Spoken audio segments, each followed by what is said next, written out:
Bozeman. Shit. I'm still only in Bozeman. Every time I think I'm gonna wake up back in the jungle.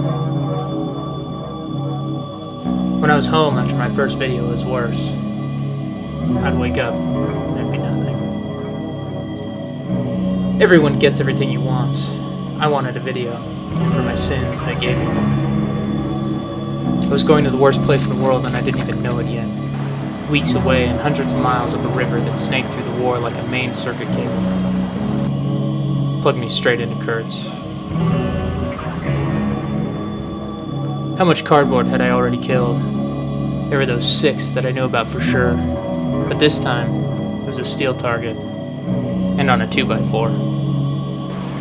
That wasn't supposed to make any difference to me, but it did. Shit. Charging a target with murder in this place was like handing out speeding tickets at the Indy 500. I took the video. What the hell else was I gonna do? But I really didn't know what I'd do when I found him.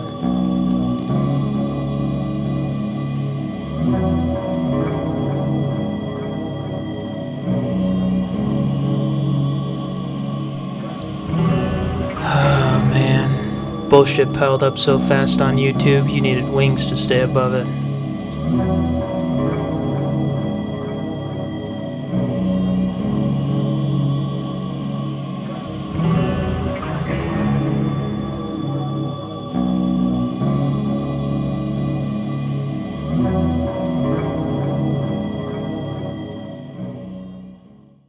Welcome to the jungle, gentlemen.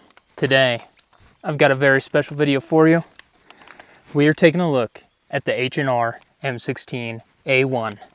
Let's get right into it.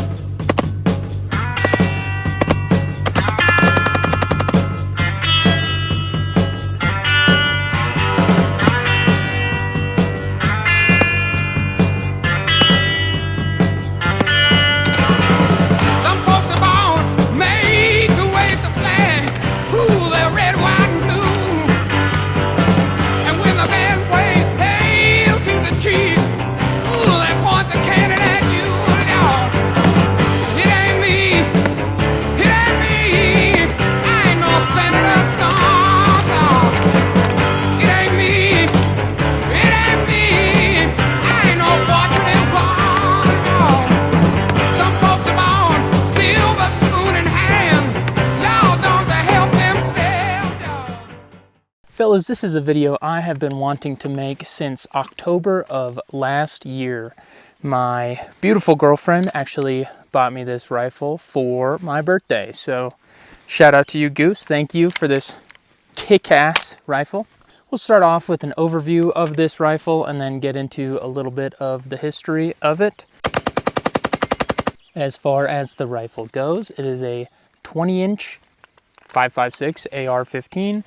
It does have a pencil barrel, comes standard with the A1 flash hider, fixed front sight post with the bayonet lug, fixed carry handle, upper receiver, A1 style grip, A1 style fixed buttstock. This is the one with the trap door.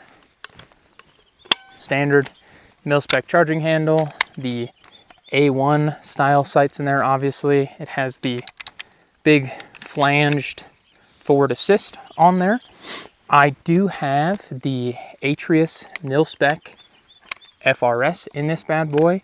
I did have to do a little bit of Dremel gunsmithing to get it to function properly. I'll get into that a little bit later in the video. The lower receiver is marked property of US government M16A1 with the retro style H&R logo on there. I'm just running the canvas sling, which I believe is period correct. I think they were running canvas and nylon slings at the time, kind of just depended. I put some 100-mile-an-hour tape on there and I painted the F16 on there. You see a lot of pictures of M16s with some letters and numbers there. This is, since my girlfriend bought this for me, the F is the first letter of her name, and then the 16 is her birthday. So just wanted to give a little homage to her, but add a little bit of flair to the rifle as well. I think eventually I'm going to get a over the barrel suppressor. There's like one company making actual Vietnam clones of the suppressors that like Mac VSOG and stuff would have been using. If I can't get one of those, I might just go with like an Allen Engineering or an Otter Creek Labs, just because I really like how it reflexes over the barrel. I really like that look. And then I might get the like Brownell's Clone 4X scope on there too. Really get into the Mac VSOG sort of scout rifle build on there. The M16A1 saw adoption in 1960. Famously, the first conflict that it was involved in was the Vietnam War, hence the theming of this video. It was a massive departure from the service rifle at the time, which was the M14, a modernized version of the M1 Garand, essentially. This rifle was significantly lighter, with a higher capacity. It also was chambered in a much smaller cartridge from 308 to 5.56. There's a lot of discourse on the internet as to whether or not these were good when they were first adopted and what the general opinion of them was at the time, whether or not it was purposefully sabotaged. There's a whole bunch of videos about that on the internet. I won't really get into it. I'm more just talking about this rifle. Fellas, if you enjoy my content, I do have an Instagram page now, so check me out, give me a follow. That's Nick McCackern _ on Instagram. Posting a lot of content on there, kind of like previews for what's coming up, just some cool pictures of guns or stuff I think is funny, so give me a follow. Fellas, if you are in the greater Bozeman, Belgrade, Montana area and in need of some landscaping, hit up OCD Outdoor. Hit up Ryan at OCD Outdoor. Tell him Nick sent you. Let's get into the shooting experience with this rifle.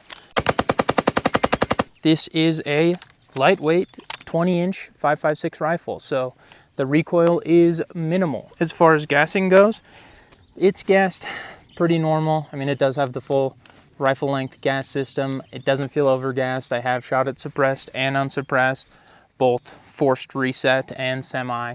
And you know, being left-handed, don't really have a problem getting gassed out, especially with like being used to shooting my Mark 18 suppressed on forced reset mode. So that's not really a concern of mine. The trigger is just a standard mil-spec trigger, so nothing fancy there. As far as the forced reset mode, it shoots.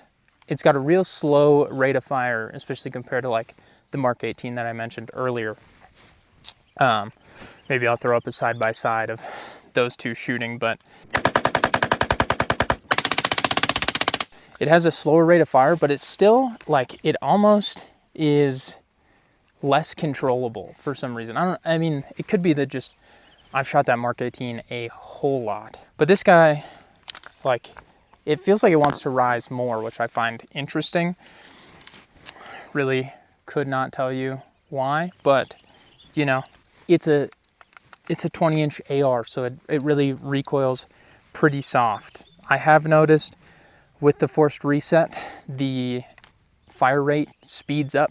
Like as you get through the mag, the fire rate speeds up. Interesting. It could be, again, I mentioned that Dremel gunsmithing. I won't get too in-depth because I don't want YouTube to ban me to the shadow realm, but basically on the upper receiver, there's a shelf. In order to get enough clearance for the bolt to come all the way back with that lever of the FRS in there, I had to use a Dremel to shave away a little bit of that upper receiver. If that makes sense. Now it runs. I haven't really had a problem with it since I did that. It does have the classic sproing in the buttstock. If you've shot M16s at all, or 20-inch AR-15s with the fixed stock, you know what I'm talking about. You hear the kind of spring noise in there when you're shooting. I like it. I mean, just because it feels like every older style AR that I shoot has that in it, and it just is almost like a nostalgic feeling to me. But all in all, the A1 grip is significantly more comfortable than an A2 grip because it's essentially the same, just without that nub, and really like it. The rifle is, despite being a bit of a musket, it's still very handy, very lightweight. It is lighter than my Mark 18. All in all, just a joy of a rifle to shoot. Charlie, don't surf. All right, fellas, you know it. I love it. It's time to get into the vibes. Now, in my opinion, they got it right on the first try. This, to me, is the vibiest AR-15 variant ever created. This is just the coolest looking AR-15 to ever exist, in my opinion. Obviously, there's a lot of other cool ones, but I can never get over just the lines, just the pure sex appeal that this rifle has. I believe it goes hand in hand. Obviously, Vietnam was a horrible conflict, but one of the most unique and aesthetic conflicts that the US has ever been involved in, and just, really a modern conflict where we're starting to get modern rifles that have really not changed very much at all to this day. And so this just Stoner got it right on the first try, in my opinion. Aesthetically, obviously there have been minor upgrades to internals and stuff since, but this just, it doesn't get better than this. Black Ops 1, dude, been getting real excited for Hell Let Loose Vietnam. At the time of this recording, it just got delayed after the open beta for an August release instead of 5 days from now, which I think is probably a good thing because it wasn't running great, but very excited to play that game. If you couldn't tell with the LARP that I got going on here. Needless to say, 10 out of 10 immaculate vibes. Fellas, you might have also noticed that I have this 1911 A1 clone here. This is actually the TSOS clone. This pistol was like $200, so if you're interested in seeing a video on this, how it does, how it performs, go ahead and hit that subscribe button. Let me know in the comments down below. Check out those chemtrails in the sky, fellas, all the way out here, and we got chemtrails. I hope you brought your tinfoil hats. Final thoughts on the H&R M16A1. I absolutely love this rifle. I love how it looks. I love how it shoots. I love the sentimental value that it has because my girlfriend bought it for me. So this and my Mark 18 are probably my two favorite rifles in my collection. Just kind of two opposite ends of the spectrum in terms of AR-15s, but this really, I have since the first time I saw one, I have wanted one of these. When I was in 5th grade or something like that, my grandpa had a Vietnam photography, war photography book, like a coffee table book kind of thing, and he lent it to me, and I still have it. So I never gave it back. Gramps, if you're watching this and you want your Vietnam war photography book back, I have it. And you can have it back, but it's sitting on my bookshelf in my living room, actually. I didn't know Charlie had air support, dude.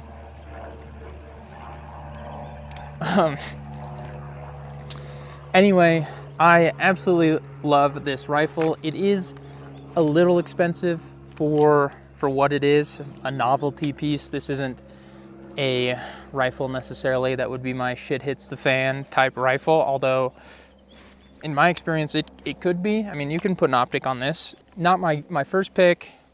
It's a novelty, but it is a a really cool piece of history to have, kind of where it all started for the AR-15 platform. And I'm incredibly happy to have it. So if you are looking for an M16 clone, this is an amazing option. H&R's putting out all sorts of cool stuff. I made a video on the DOE carbine, that 9mm AR, a while back, which is also pretty sweet. But yeah. Well, fellas, I hope you liked that video. A little bit more effort went into this one, a little bit of forethought, even some scripting. So I hope it turned out good. I hope you guys like it, and I hope my extract is coming, because I don't want to have to hike out of here. Anyway, I'll catch you in the next one. Mwah.